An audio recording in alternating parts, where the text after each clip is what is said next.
Hello everyone. Do you Hi. believe somebody Sorry, could be I predicted check my voice first. Always have to check that first. Hello. That's good.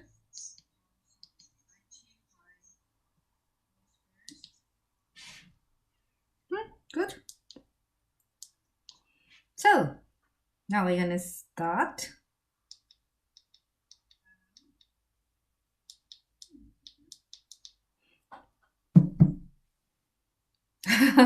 Okay. Hi everyone, welcome to Insights with Lily Zhang. Today is 25th of September. Today we're going to talk about Wall Street. And as you can see, my title, it's Dirty Money, the Dark Side of Wall Street. And the reason behind the dark side, dirty money, is greed, corruption, and systematic failure. Yeah, this topic, I think, started with the latest FinCEN report. FinCEN, F-I-N-C-E-N, means Financial Crime Enforcement Network. It's American Federation's organization. They set up this network as just to against the financial crime globally. And recently, just a couple of days ago, there's a report. It's not a report. It's a leaked document from FinCEN. It's reported by Newsfeed and International Consortium of Investigative Journalists. So this report basically showing they are currently from 1999 to 2017, they are about 2 trillions of US dollars of dirty money, black money, laundering through our global financial system. This report is actually, if you don't know the background, it's reported by the banks. There's a bank, every banks, especially global big banks, they have a SARS system, SARS system, suspicious activity report system. Every year they have their compliance officer file some files, just report to law enforcement organization like FinCEN, say we have such and such, so many suspicious activities. This report basically is filed by banks. It's not evidence showing the banks doing something wrong. It's just showing the banks have handled such so many transactions in this report. Basically, there are about $2 trillion of money laundering through the international banking system. If you think this number is pretty big, you say $2 trillion is pretty big, actually, this just represents 0.02% of the total money laundering through the international banking system. Basically, there are 5,000 times more than this report stated. That's trillions of dollars going through the international banking system for criminal money, drug trafficking, and money laundering, and all sorts of they support terrorist groups and corrupted regimes like Iran, China, and Malaysia. Well, this sounds terrible, but there are big banks. Most of the top 10 banks are all there. Deutsche Banks actually, from this 2 trillion money, 1.3 trillion money going through Deutsche banks. That's Deutsche Bank's transaction. Later, I'm going to talk about more details about that. And also JP Morgan, HSBC, and Standard Chartered, Bank of America, Mellon, and Goldman Sachs, Barclays. So most of the major international banks are involved. So this is quite serious. Going through, because I have a background of banking. Going through, I've been a banker for many years. I know banking is a funny system. One side, they have to obey the laws. They have to check everything. Like, so for example, if you go to a bank, you want to open a bank account, they go check your background, who you are, check your ID. It sounds pretty strict. But on the other side, well, especially the private banking or corporate banking, investment banking, the higher end side, it's I'll say the retail bank side is quite restricted, but on the higher end, the big money side, there are lots of great areas, and the banks they have an obligation to protect identity and the privacy of their clients. The bigger their clients are, the better the service they get from banks. Well, okay, that's probably one of the reasons we've seen so many dirty money transfer or floating around our banking system. Well, scandals or criminal activities involving big banks is not news, not big news, not recent at all. From history to now, so many scandals involving big banks, and their names are just there. I just give you some examples. JP Morgan, they've been laundered like $514 billion. For Malaysia, as big their government scandals. There's a company, Malaysian. There's a big. They looted basically investors' money. There's a company called 1MDB, the financier. His name is Joe No, and he basically set up this financial company. And of course, Malaysia government is corrupted as well. The total money involved about $5.4 billion. And JP Morgan basically handling all of these JOLO's transactions. Also other international banks like Goldman Sachs and Standard Chartered. Those are American banks. So basically, Wall Street is very, very dirty. And most of the big banks in Wall Street, especially the big investment banks, involved with those sovereign funds and big investment scandals. Another one is Bernie Madoff. The famous one is the Ponzi scheme. JP Morgan is the banker of Bernie Madoff. And they've been fined, JP Morgan basically been fined $26 billion for handling all these Ponzi schemes, but they're still there and they're still doing business. Also another famous one is JP Morgan also handled Paul Manafort.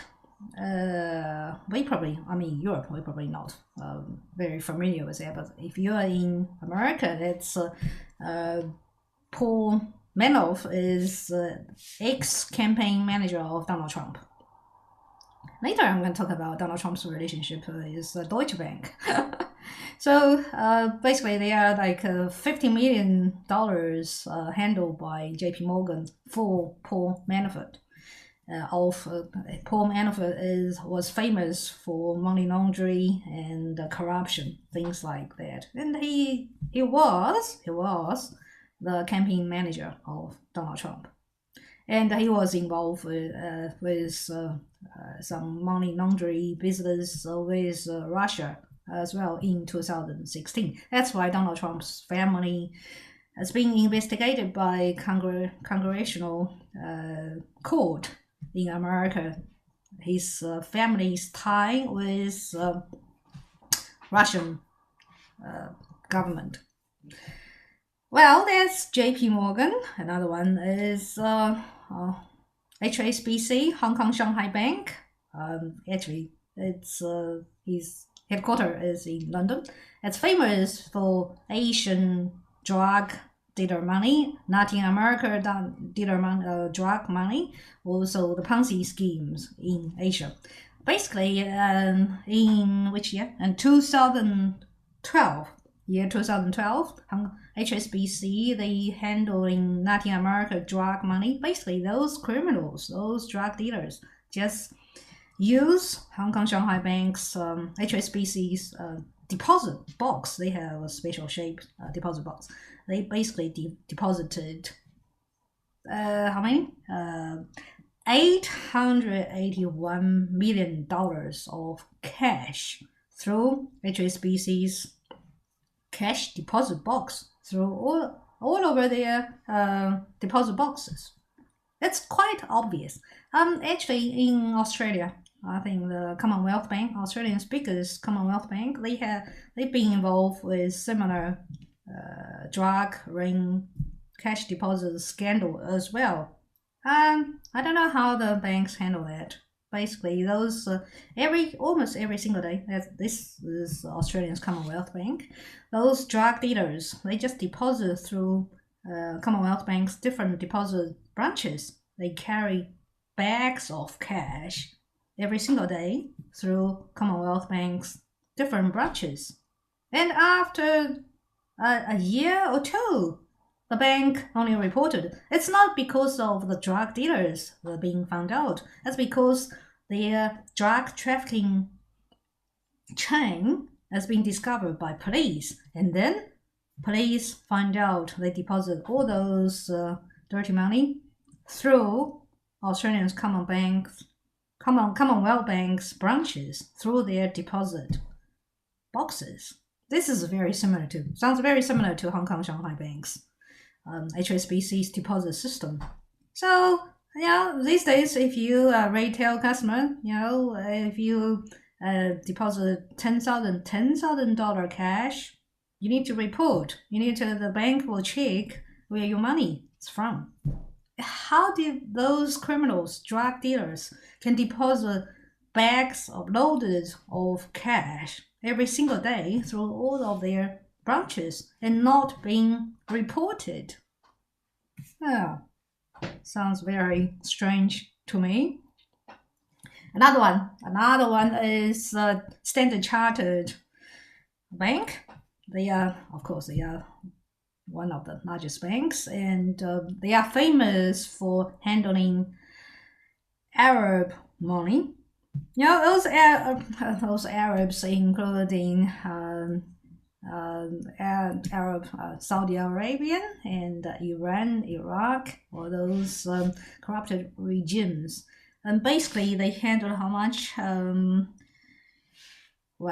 Their numbers: $250 billion of those funds through Standard Chartered bank accounts. They handle their money. Basically, those money, majority of them are the money to support terrorist group and weapons dealers, and also drug trafficking. So Standard Chartered has been involved with Arabs. On the other hand, that's the famous Deutsche Bank. Okay. Yeah, I'm in Frankfurt. That's Deutsche Bank's headquarters is there. Deutsche Banks, I would like to talk more about Deutsche Bank, about their history, and so we can see how corrupted Wall Street is. Deutsche Bank actually, it's been famous since 2008. the global financial crisis, because Deutsche Bank was one of the promoters of the subprime junk bonds. One side, they sell a lot of those CDOs, collaterally obliged collateral bonds of subprime mortgages, those bad mortgages. If you remember 2008, that's the whole financial crisis was caused by America's subprime mortgages. And the Deutsche Bank, basically, one side they promote those, they sell lots of those junk bonds to other banks, to international investors. But internally, they call those, they rated, when they sell those bonds, they rated them level A. That's pretty high, good quality bonds. But internally, they call some of their bonds rubbish, crap, and they even call them pigs. And internally, they have their traders hedging against that, betting against those junk bonds. Have you seen the movie Big Short? If you've seen that, that's quite a very good movie. It's basically based on Deutsche Bank. One of the traders, he discovered the risk of these subprime mortgage bonds, and he started betting against it. So Deutsche Bank, basically, they profited both sides. One side is selling those junk bonds, the other side is selling the big shorts.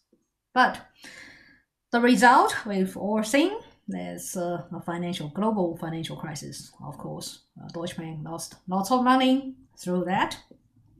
And Deutsche Bank always also being involved with lots of scandals after that, especially in 2014 and 2015. They've been fined very heavily. Basically, they've been fined like 1.9 billion for the involvement with America's mortgage, especially those property companies like Fannie Mae and Freddie Mae. And in 2015, I think I've checked their long histories of being, in 2015, Deutsche Bank was fined 2.5 billion for manipulating the interest rate of Libor. Libor is London-based interbank interest rate. Basically, they try to manipulate, fix the interest rate, and they've been fined for that. And another same year, Deutsche Bank has been fined 250 million paying fines for their violating the American sanction laws against Libya, Russia, Iran. Basically, they probably handling transactions for those countries. In 2017, Deutsche Bank being fined again because they are dealing with money laundering for Russian billionaires, and the total money about 11 billion US dollars. So Deutsche Banks had scandal after scandal and fines after fines. I think, prior to the global financial crisis in 2007, their share price was around 112 euros, and now their share price about 6 to 9 euros. So their share price has down like 95%. So I've listed, there are long listed companies handling those dirty money. So basically, not just these companies. Majority of international banks, most of international banks, they have been involved with the international money laundering, criminal money, and those corrupted regimes. And their consequence, just law enforcement against it, but the result, we can see, is still recent 30 years, and from 2009 till now, nothing much has changed. We have to ask, why? Why? Why our banking system being like this?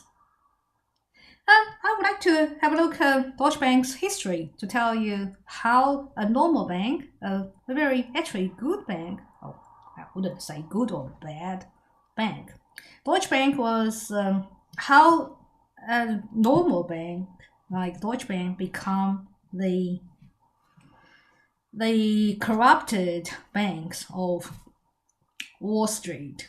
Deutsche Bank was established in 1870, had a long history, and basically was being established by the German industrial era in 1970s, because at that time German industry is expanding internationally. They have importers, exporters, but at that time they have to rely on British and French banks to do their international trade.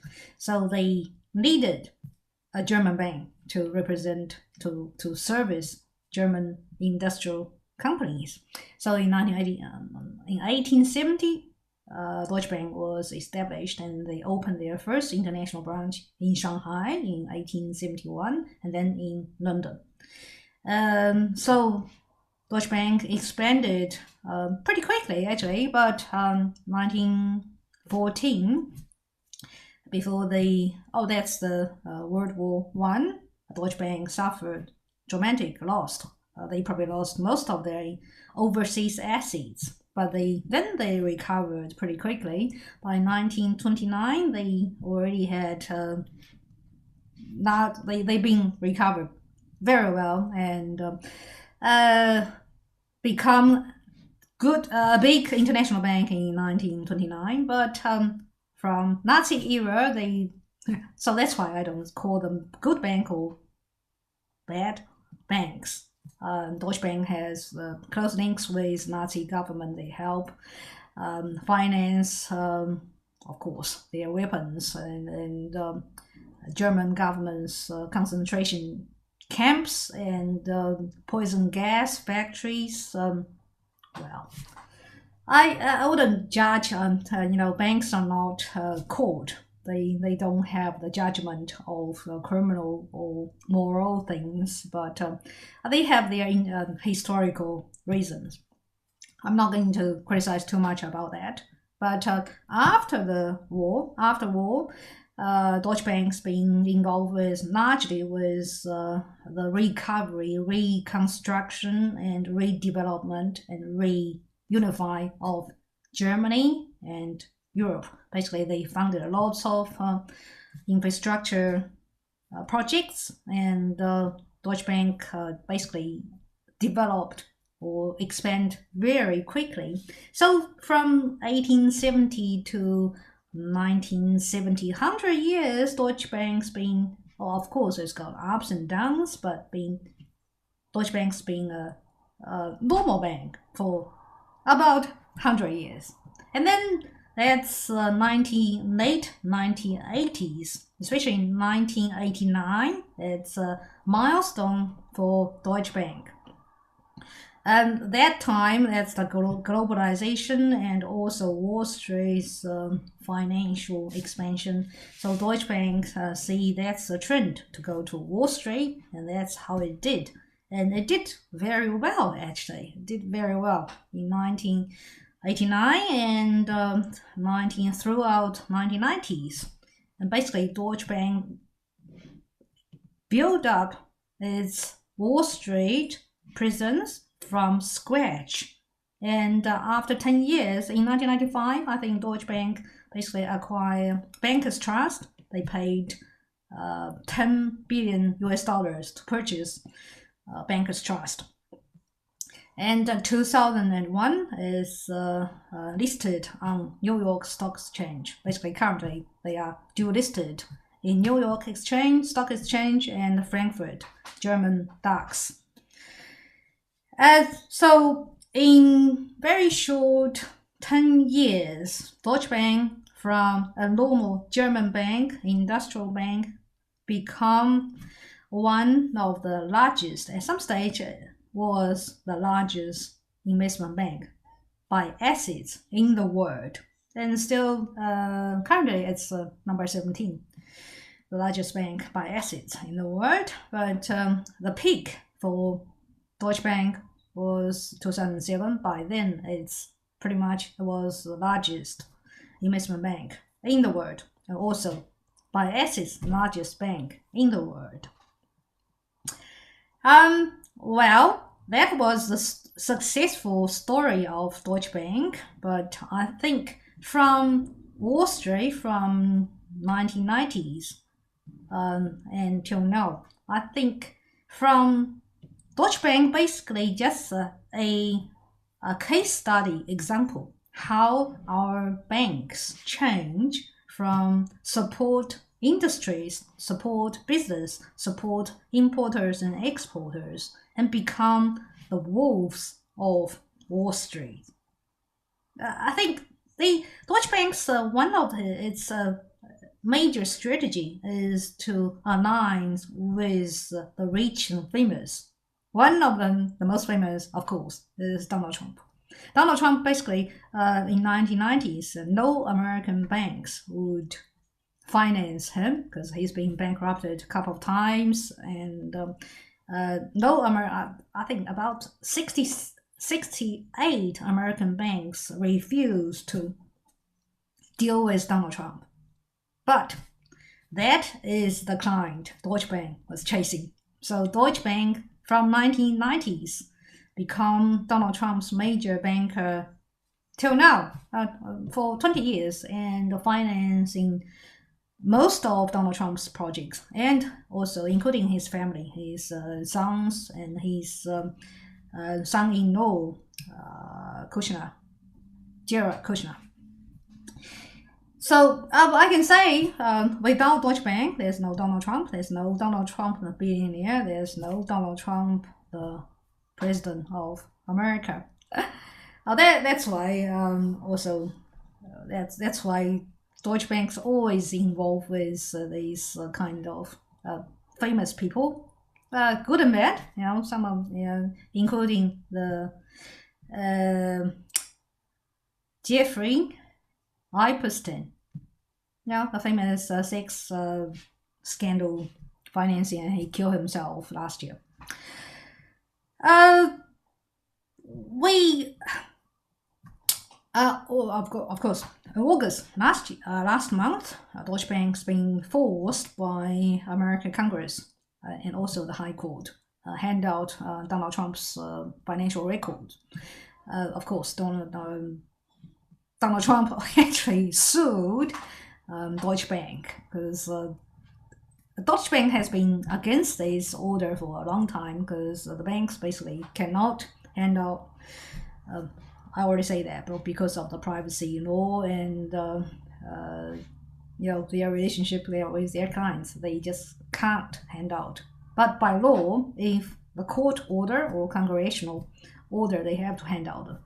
So in August, Deutsche Bank hand out most of Donald Trump's tax record and bank statements, how he's financed. Also, that's including his son-in-law and the dealings with Russian elites. I'm not going to go through all of these dirty deals of all banks because that's just so many books talk about. There's a book called Black Towers, especially talking about Deutsche Bank's rise and fall in Wall Street. Deutsche Bank, like I said at the beginning, it's just the tip of iceberg of corrupted Wall Street. So I can see from the Wall Street and the whole financial system, it's just corrupted. And we have quite a lot legal enforcement to try to against the criminal involvement of our banking system. But why? It's nothing. It's not effective. Not effective at all, because we've still seen so many transactions. Just like I said at the beginning, the 2 trillion FinCEN report the suspicious activities report, $2 trillion is just 0.02% of the total dirty money flooding our financial system. It's basically nothing. 2 trillion times 5,000, that's the total money, the dirty money floating in our transacting, in our international banking system. What's going on here? We have to ask this question. And the reason I concluded, if I go deeper and deeper, maybe I can write a book. But the reason I can just, in short, there are 3 major reasons. Number 1, greed. Number 2, corruption. Number 3, systematic failure.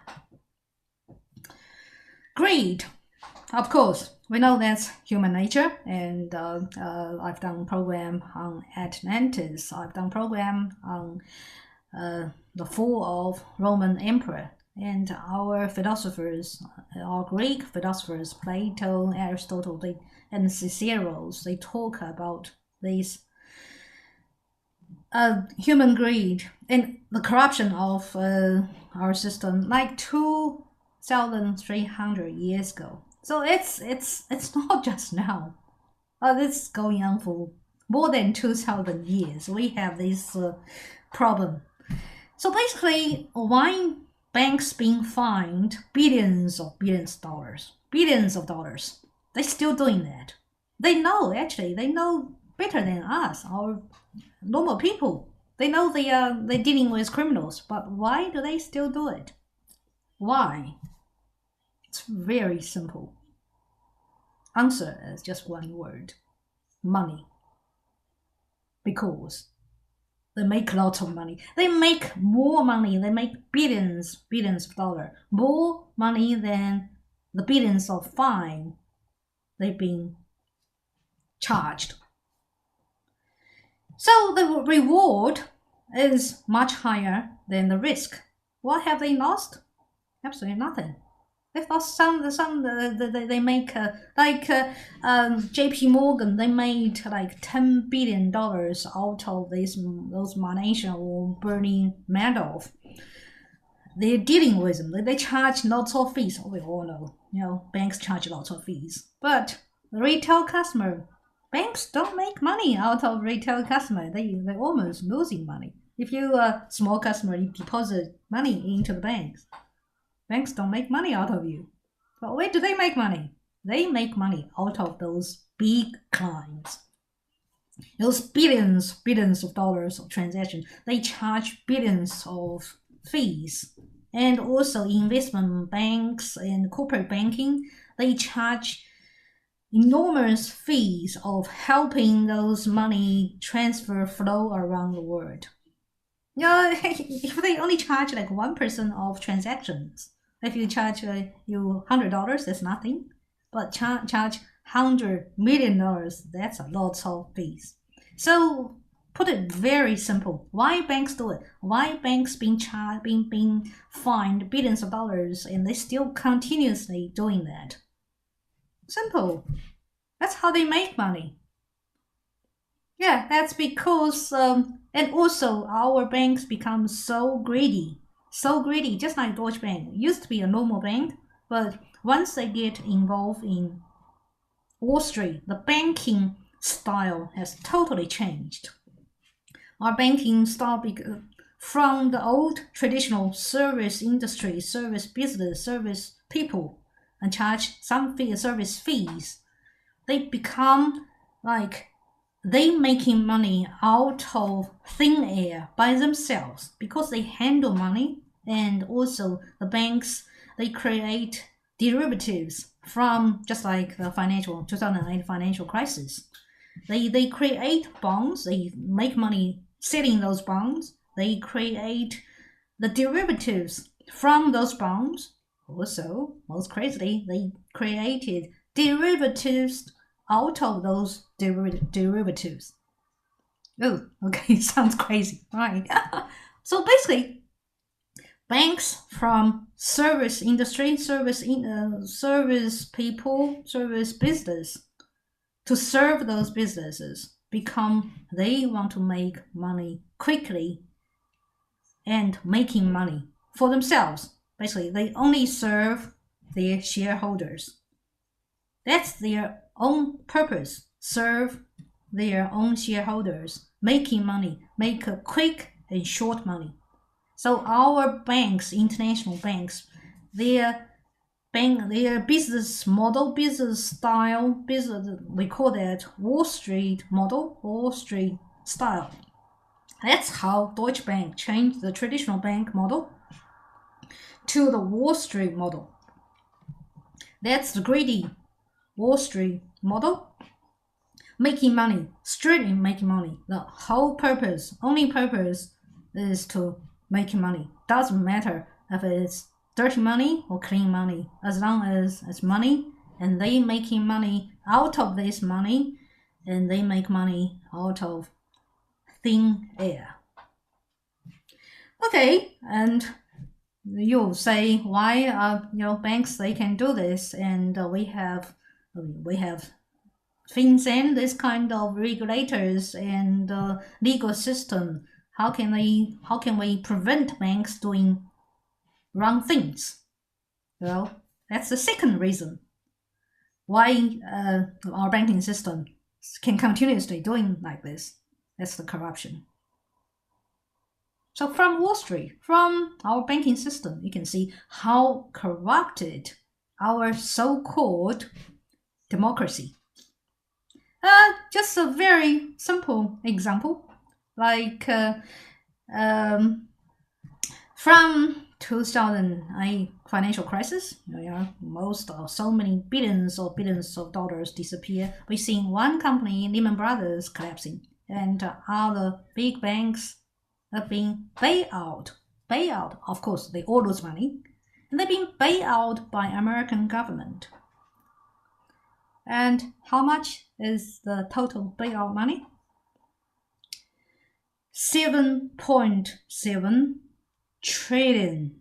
$7.7 trillion paid by American taxpayers to bail out Wall Street banks, to bail out failed Wall Street banks, to bail out those banks they created the financial crisis, to bail out those executives they've been paid billions of dollars in bonuses to create this financial crisis, to bail out the banking system. They damage the whole financial system, damage the global economy. They've been bailed out by small taxpayers. Why? If you owe the bank 100,000 mortgages and you do something wrong, you can't pay it back, the bank will sell your house. Very simple. Have you been bailed out by anybody? Nobody will bail you out. It makes me think about Donald Trump's one famous statement. He said, if you borrow the bank 100,000, you have debt with the bank. The bank is your creditor. But if you borrow billions of dollars from the bank is your friend. You become partners. That's exactly the case. Those banks, they become too big to fail. What is too big to fail? It's not too big to fail. They are too entwined. They're too connected to fail. Basically, if one bank fails, the whole financial system will fail. That's why, and also, it doesn't matter if it's American government or British government. They're all controlled by the lobbyist of the money. The bailout, there's a bailout law passed in 2008. bailout law. The bailout law is passed because those banks, they hire big lawyers, big lobbyists. There are plenty of lobbyists. They just persuade, chase the congressmen and lawmakers in Senate, in Congress. And, basically the government was run by Wall Street. That's why, they passed this bailout law not by voting of American people. American people didn't vote for that. I think many small people were against bailout big banks. That's why after the 2008 financial crisis, there's Occupy Wall Street, that movement. But the bailout law passed without question, and 7.7 trillions of US dollar paid by taxpayers and bail out big banks. And those executives still being paid millions of bonuses, none of them being charged or being charged criminal act or penalized by anything of that. And 12 years after financial crisis, we are heading to another one. And also, of course, who's going to pay for all those bailout? Taxpayers. And also, the government printed tons of monies. And those tons of money going where? That didn't go to taxpayers' pocket. They go to the financial system again. They circulated in the financial system. They pump up the asset prices. That's why we come to the third major reason: systematic failure. Our financial system basically is a huge, endless Ponzi scheme. We already seen that. It's just after the financial crisis, pay our money from the taxpayers' money, pay the big banks, and they still keep their wrongdoings. Also, they have corruption, they have links, tremendous links with government, lawmakers. Don't mention other corrupted regimes like China, Iran, Latin American countries, Malaysia, all those ones. And the systematic failure also, those dictatorship, those regimes, they use the democracy, they use our banking system. And their benefit is all their business model. It's exactly like Wall Street. Wall Street, basically, they operating the same business model, same system with those corrupted regimes. That's why they can do business so well. Every bank, the JP Morgan, Hong Kong, Shanghai Bank, and the Deutsche Bank. Deutsche Bank pay millions of the Deutsche Bank. They have lots of branches in China and Hong Kong. They employed the Chinese high officials, sons and daughters, to be their senior managers. It's just simply to give them deals. That's why we can see this systematic failure. And how do we basically just rob average working class people's money to support the elite, to support the rich and powerful. That's why we see one crisis after one crisis. The rich become richer, the poor become poor. That's our failed financial system, and we don't see the end of that. How do we get out of this? And we can see even the pandemic, even the coronavirus pandemic was, my theory is probably the virus initially created in a Chinese lab or military lab somewhere. But Chinese labs, they can't create the virus by themselves.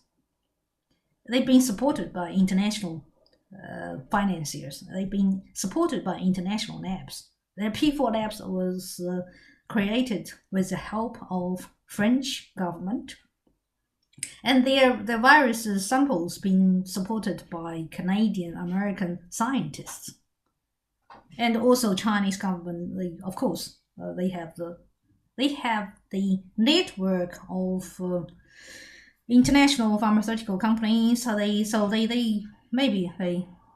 then they'll try to develop vaccine and sell billions of dollars out of this.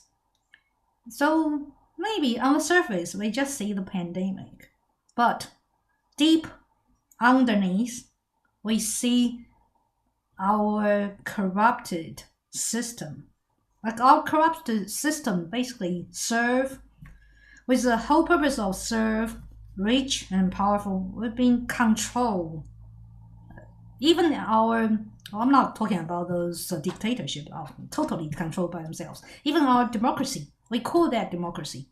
But the rich and famous, they've been controlled by the dark money, the huge money behind them. And the government, we think they're controlled by people, but people actually don't have much say about how to pass a law, just like the bailout law. They have no say. 7.7 trillion US dollars. And they can pay every American's free medical insurance, probably, if they use it. But, people lost their jobs. People lost their homes after the financial crisis. But the bankers get bonus. The bankers getting richer after the crisis. And we can see, and after the crisis, the government didn't do anything constructive. They basically just printing money. And they create more debts to service the old debts. And average small people, small business, you have to pay your debts. You have to pay your tax. And government charge more and more tax to pay the elite. So there's something gotta be seriously wrong with our system. And honestly, I don't see the end of this. I don't see when this pandemic going to end and how we're going to fix our financial system. How are we going to fix the global corruption? And how are we going to fix our corrupted politicians and government? So that's the future we're facing. That's the crisis we are facing. And when is going to be the end? I don't know. Okay, my program really is to make everybody awake, aware, and to think. And really to think what actions we can take for our future. Okay, thank you very much for watching Insights with Lily Zhang, and I'll see you next time. Bye-bye.